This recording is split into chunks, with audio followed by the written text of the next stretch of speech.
You're listening to Just Believe, sponsored by Just Believe Recovery Centers, with your host, Brenda Swift, as she discusses all aspects of addiction, recovery, and sober living. And now, your host of Just Believe, Brenda Swift.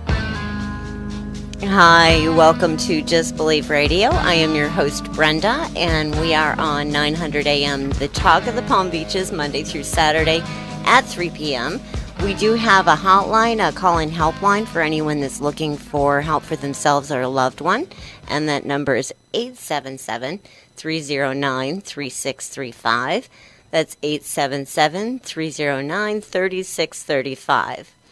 And I am very excited to have a guest on the show today that's had a very busy schedule, and she's been able to work us in and tell us a little bit about what inspired her to start Just Believe Recovery Center. I'd like to welcome Cindy Bellino. Oh, well, good morning, Brenda, and thank you very much. It's good to be here with you finally.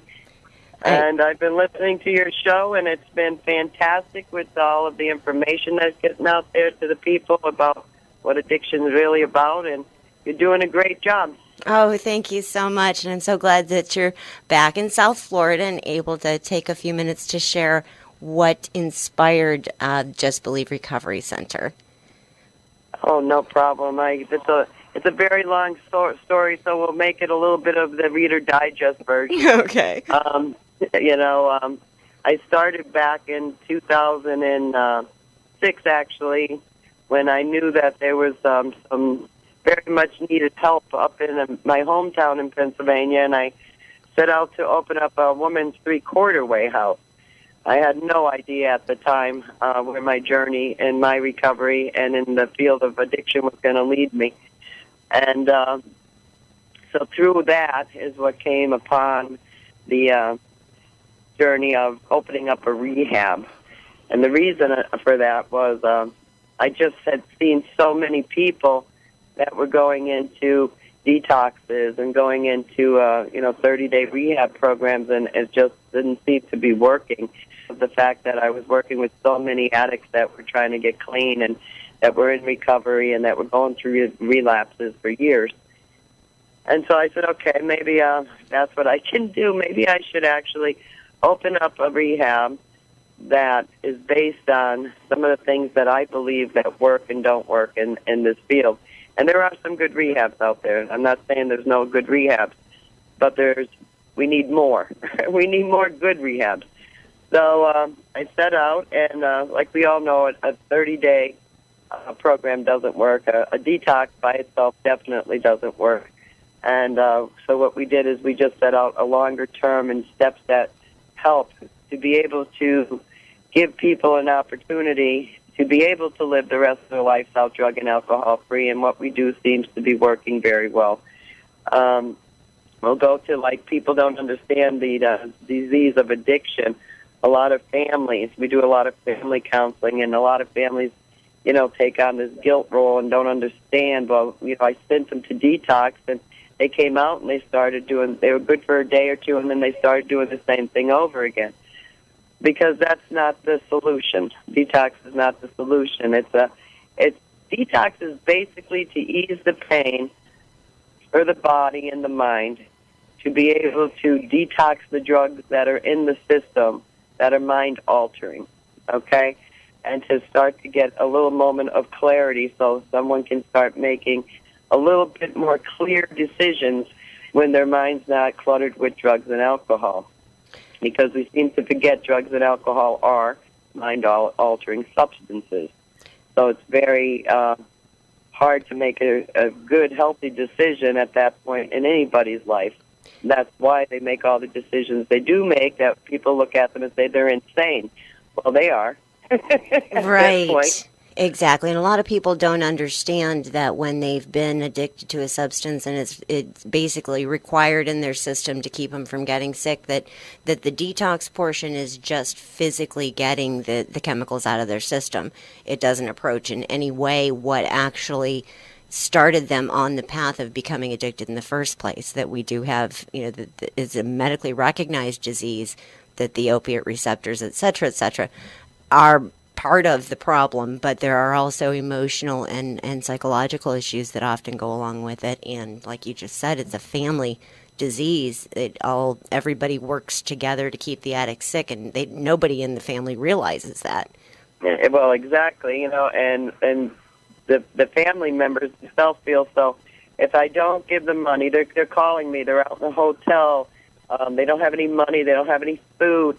They're calling me for money. I can't just leave them without getting them a hotel room or giving them money to eat. Well, the reality of that is they don't use the money to eat. Okay? Of course not. And most of the time they're not wasting it on a hotel room either.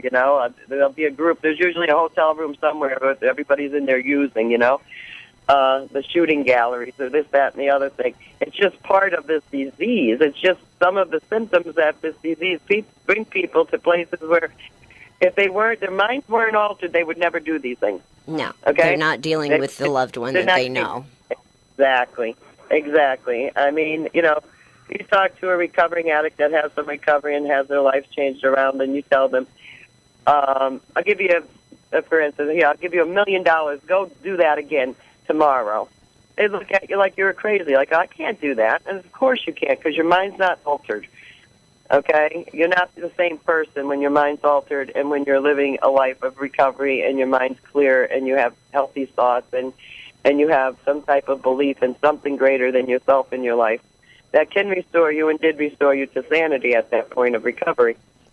So, recovery is a very complex It's complex. How can you expect people to understand an addict if they're not an addict? They can. And they try very hard to do that, and they should be thankful that they don't understand, because that just means that they're not inflicted with the disease of addiction. Right. Because if they were, they'd be able to understand it right to the point. They would understand what the person's doing, what their next move's going to be, and what the outcome's going to be. It's the same as the back of your hand. We already know exactly what's going to happen, Right. And that they're only motivated by getting that next fix or that next drug, whatever it is that they're addicted to.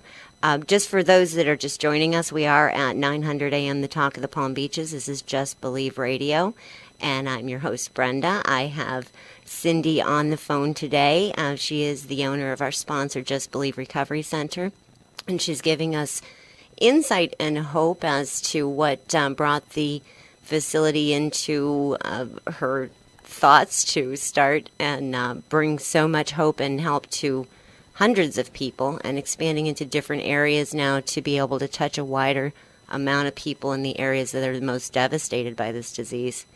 Now you've been working up in Pennsylvania to bring some hope to the area that you actually were from originally, isn't that right? Yes. So I went up to Pennsylvania. It's been 2 years in the process almost. And we finally purchased a hospital there and the whole campus. It's going to be a recovery campus. And it's very large.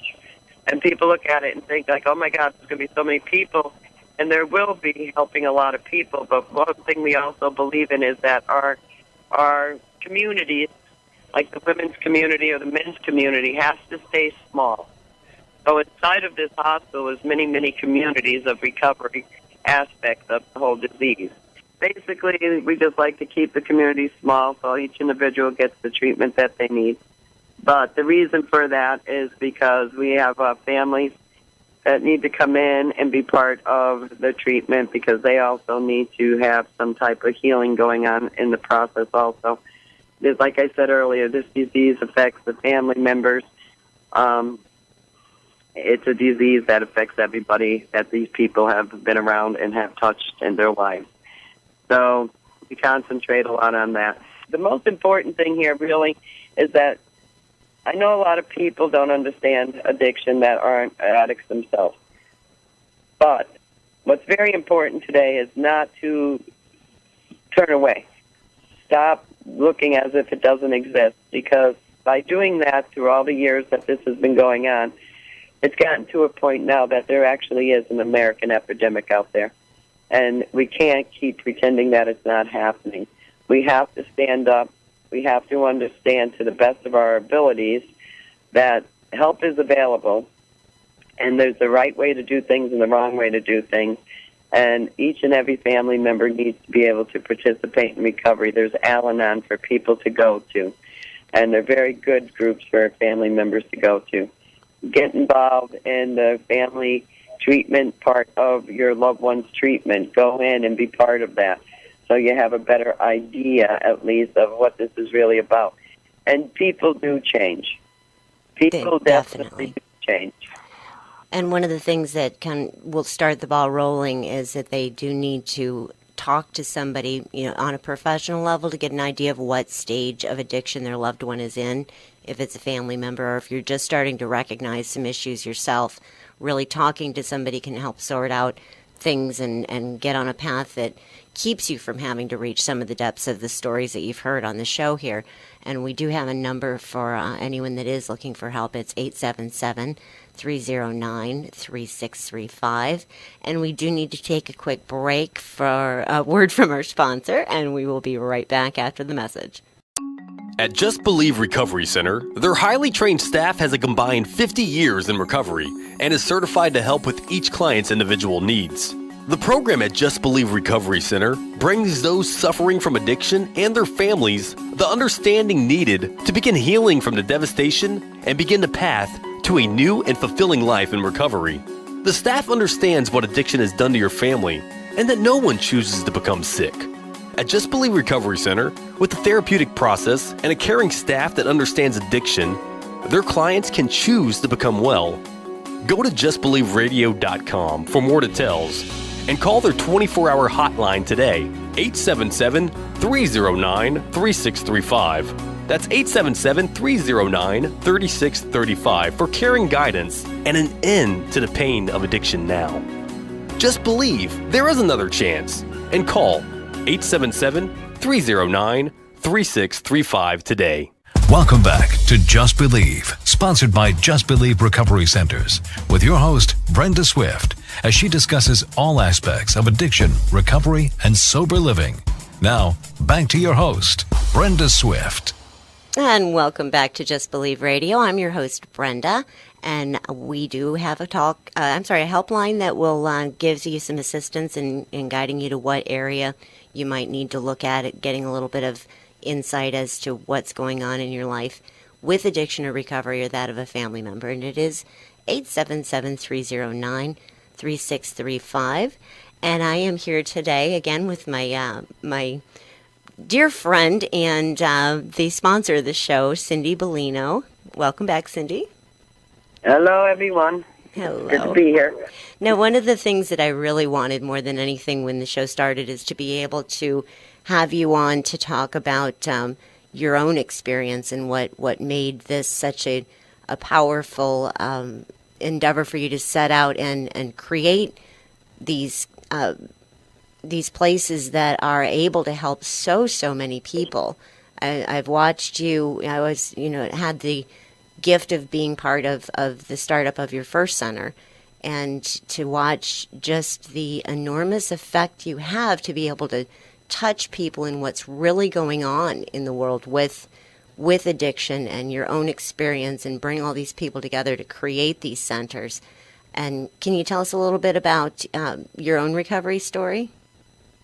Oh, yeah, I can do that. I'm going to wrap it up real quick, though, because I was thinking that's a long story. It took me many years, The funny part of this whole thing is I started out in my recovery in Al-Anon because I was the type of addict that I figured if I got everybody around me fixed, then my life was going to be okay. I had no problems. It was all them. I truly believed that. I just truly believed that it was everyone else had the problem. If I got to be my family members fixed, I was going to be fine. Well, that's not the case. No, the problem was me. Always was me. Just even the way I was handling things and trying to control everybody else's life to make them better so my life would be better. So I learned a lot. I'm very codependent, which is another aspect of this disease. And then finally, after years and years of, I've traveled around the United States, I've traveled around the world, with my disease came right with me. And there's many stories, but that's not what's important. What was important was the day that I actually had what I thought was a nervous breakdown, to be honest with you, but later on found out it was a spiritual awakening. I walked into, without even thinking about it, walked into a 12-step meeting, not knowing what they were talking about and how they had to have anything to do with me, and it was a choice I made to go do. And I stuck it out. I kept going to these meetings every single day. Those 12 steps that I was reading could have been written in Chinese at that point in my life. I didn't understand it. I always thought I was unteachable because that was another lie I told myself. I didn't fit in. That was another lie I told myself. This is for other people, not me. I'm not as bad as them. I didn't identify. I compared. Instead of just identifying with the disease, I compared it to other people who were worse off than myself, which many of them weren't. Right. We all do that. I'm not as bad as them. Right. Right? It's like, oh, I would never do that. It's like, yeah, you did. You just were in a blackout probably during that period of time. But I didn't go into recovery until I was in my 30s, believe it or not. I was what you could call a semi-functioning addict. I played the role. I even had times where I didn't use any type of the drugs or alcohol for periods of time. So, of course, that I did that thinking, well, then I don't have a problem. But that never really stayed the rest of my life, When I did finally pick up the substance, it was just total unmanageability. And that's a really good point, though. One of the things that people don't realize is that it's not about getting the substances out of your system. A lot of us are able to stop for periods of time in our addiction and think that we should be okay. But like you talked about, when you traveled and went to different places, you took your disease with you, because it's all of our thinking that we don't realize it's actually the core of the problem. It's the things that we process in a different way from other people and don't have any skills to be able to work through these things. And that's exactly what treatment did for me, was going in and being able to really see what it was, the patterns that I kept repeating over and over again with, expecting different results like we talk about. And that's exactly what I heard in putting down alcohol or drugs for a period of time and having the same effect as soon as it started again. Oh, definitely. I made healthy choices in relationships. I would pick, I have a bad picker. Like a lot of us do. And I was like, oh my God, I was married twice, and I don't understand still today, like, what was I thinking? Okay, but at the time, I thought, for sure this was a good decision, and I was in love with this person, and both of them were very abusive relationships. And, I tried to fix all that, because I couldn't fix myself. I wanted to fix things around me, and I stayed in situations that were very unhealthy for me. But since my mind wasn't right, because I do have this disease of addiction, and what it is, it's a disease of the mind and a disease of the way I think, I didn't, know any better. Because I had no idea on what recovery was. I had no idea how to live life on life's terms. I had no idea how to say no to unhealthy things. I just didn't, And this went with me, like I said, until I was in my 30s. And I've been involved in recovery for over 20 years now. And the blessings that come from being able to be comfortable in your own skin, to understand and accept. And here's the thing. My mind is still going to think certain things because I'm an addict, okay? I just can't act out on those things today, okay? I have to have a filter where most people don't need to have a filter in certain areas of their life. But what I did learn through recovery is if I take these character defects of mine and just tweak them a little bit to the left or right, they're actually blessings in my life, okay? Like, courage comes from a lot of different areas of your life. Like, when I was in my active addiction, I thought that, I could conquer the world because I was under mind-altering substances. When those are gone, you have those insecurities. But what I have been able to accomplish in my life in just the last couple of years, even though I've been in recovery for a while, but actually got the courage to go forward and do something that I truly do believe in, which was basically something that's really not about me. It's about other people. My life has totally changed around to the greater good. My life is basically working with, being around, loving and caring about on the streets and inside of treatment centers of addicts both in recovery and that are still in active addiction. I talk to, I call them my people all day, every day. I'm on the phone, I'm face-to-face, I'm out there with them on the streets, I'm with them inside of the rehabs, because the therapeutic value, which is one blessing that I have of being an addict, lets me have the understanding of helping another addict. I can't, how I can explain this to people that don't understand the disease. If someone out there that's listening, and I have friends that have lost a child, okay, I can have sympathy for that and empathy also for that. But I don't understand that pain because I haven't experienced that by the grace of God. I have not experienced that particular pain. So I can only understand to a certain point. Now put me with another addict, and I can understand all that pain.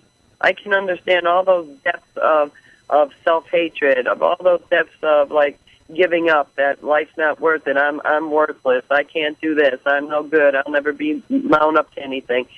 Yeah, I can understand all of that because I've lived that. That's who I am. I'm an addict. So every day I have to do something to assure that I stay on the path of my recovery and I don't beat myself up and understand that, I'm capable of doing anything that I set my mind to doing as long as it's to the greater good. I can accomplish anything in life. And I think we've all been blessed to watch that process, truly, in being able to accomplish all of the things that you have. It's been phenomenal to witness. I've watched Cindy spend hours in her office with one client, trying to help them through not wanting to stay in a program or thinking they're not ready for the process of saving their life, and she's the real deal. And that's the thing that I see that's the difference in treatment centers is when you have somebody that is truly in touch with what addiction is and understands what it takes to get clean and sober, and your ability to talk to these people and come to them on their level. You know exactly what those thoughts are and those feelings are, and have built the centers around having therapists there that have the same ability to do that. Now, we are almost out of time. If you were able to speak to one person out there and give them hope that they could do this process, that they can save their life when they're feeling all of the things that we know we're feeling. I apologize for 1 minute or less, but would you be able to, what would you share with them? I was just talking the other day to a group of young people that weren't in recovery yet, and they're on their way to recovery. And the pain that they were feeling, the anguish they were feeling, that desperation that they were feeling, the uncomfortability in their own skin, they want that to stop. And they want it to end, is what one person said. I just want it to end. I said, well, with every ending, and everything has an ending, even this pain that you're going through, it has to have a beginning. You have to begin somewhere. So just begin today to believe that, this pain and this anguish will go away. You just need to get through this next 24 hours without picking up a drug or alcohol. You just have to get through this next 24 hours. Anybody can do anything for 24 hours. Anybody can. Anybody can. There's women that have children that are in labor 24 hours. Please, give me a break. You can get through this for the next 24 hours. And stay with people. Stay right next to a person. If you're out there and you're listening to this and you know there's an addict out there that's suffering that could die today because they're going to overdose or they're into this position where they just want to give up. They can give up, but they don't have to give up on their lives and on themselves. They can just give up the belief that they can't do this. Everyone can do this. This is available, and everyone can do this. Definitely. And that is the reason for this show, is to get that message out that there is a solution and that there is hope no matter how far down you feel like you've gone. For anyone that is looking for help, the number to call to get some guidance is 877-309-3635. And I am so glad that you were able to fit us into your schedule, Cindy, and share some of the phenomenal things that you're doing in helping people, and just to be able to share with our listeners the heart and soul that went into starting the program that is growing so quickly and bringing so many opportunities to help people to so many different areas. Thank you so much for taking your time, Cindy. Brenda, I just want to say one more thing. For the people that are listening here, yes, I do own Just Believe Recovery Center. You don't have to come to my center. Go to any center. Go somewhere and get help. Your life is important. The person that's inside there that's fighting to get out is very important, and I would love to meet that person someday. Absolutely. Thank you so much for sharing that message too, and that is the most important one that we're here to let people know, is that addiction doesn't have to end your life. It doesn't have to put you in jails, institutions, or death, as we know that's where it does end if there isn't help sought at some point. And we are at the end of the show. We are here on 900 AM, the Talk of the Palm Beaches, Monday through Saturday, and this is Just Believe Radio. If addiction is stealing your life away, just believe there is another chance.